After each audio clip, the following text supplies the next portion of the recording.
এক দেশে ছিল এক রাজপুত্র, যার জীবন যেন রূপকথার গল্পের মতোই। তবে এই গল্পে নেই কোনো জাদুকরী বা রাক্ষস, নেই কোনো সোনার কাঠি। এই গল্প বাস্তবের, হৃদয় বিদারক এক সত্যের। 2005 সালে মাত্র 16 বছর বয়সে সৌদি আরবের যুবরাজ অল ওয়ালিদ বিন খালেদ বিন তালাল লন্ডনের একটি সামরিক কলেজে পড়াশোনা করছেন। একদিন একটি ভয়াবহ সড়ক দুর্ঘটনায় তিনি গুরুতরভাবে মস্তিষ্কে আঘাত পান এবং কোমায় চলে যান। সেই থেকে আজ অবধি 20 বছর ধরে তিনি কোমায় আছেন, যন্ত্রের সাহায্যে বেঁচে আছেন।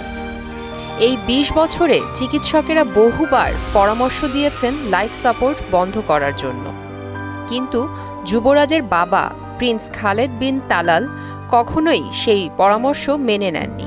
তিনি বিশ্বাস করেন একদিন অলৌকিক কিছু ঘটবে এবং তার ছেলে জেগে উঠবে। 2019 সালে যুবরাজের আঙুল ও মাথা সামান্য নড়েছিল, যা পরিবারের জন্য এক আশার আলো হয়ে এসেছিল।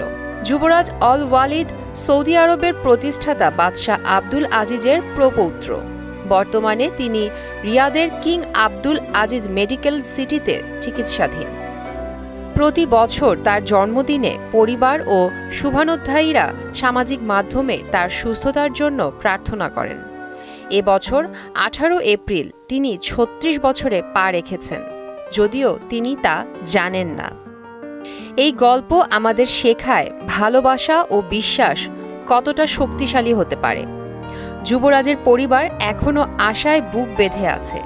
একদিন তাদের প্রিয় রাজপুত্র ঘুম ভেঙে উঠবেন এবং আবার হাসবেন। এই হৃদয়স্পর্শী গল্পটি আমাদের মনে করিয়ে দেয় বাস্তব জীবনেও রূপকথার মতো ঘটনা ঘটে, যেখানে ভালোবাসা ও আশাই হয় সবচেয়ে বড় শক্তি। প্রিয়াঙ্কা নিতু, মোহনা ডিজিটাল।